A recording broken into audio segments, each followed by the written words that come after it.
in New England, y'all understand. Our country is in crisis.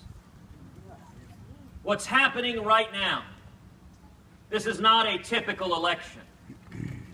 What we're doing doesn't make any sense.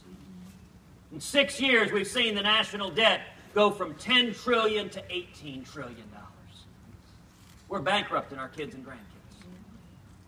We've seen the federal government go from an institution that protects the Bill of Rights and our constitutional rights to a government that violates the constitutional rights of law-abiding citizens. Yeah.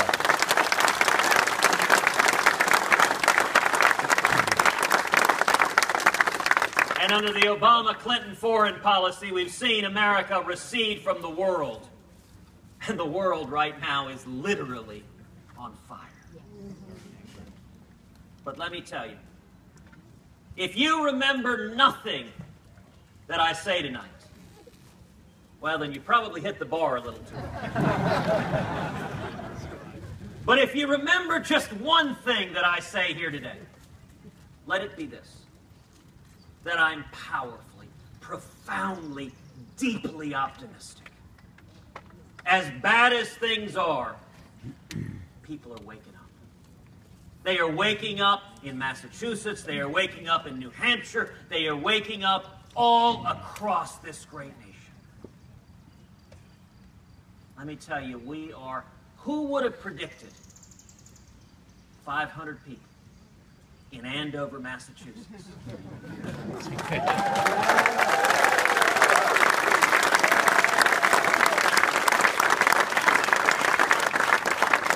The central issue in this next election in 2016 is going to be reigniting the promise of America.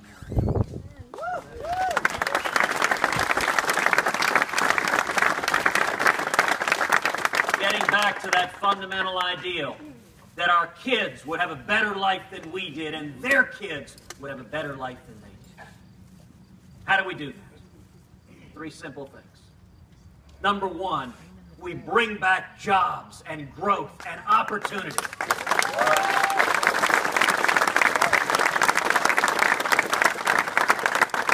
Look, y'all understand cause and effect. Every time we pursue out-of-control spending and taxes and regulation, the result is misery and stagnation and malaise.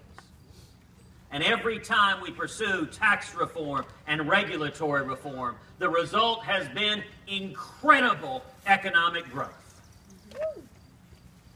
We saw that in the 1920s. We saw that in the 1960s. We saw that in the 1980s.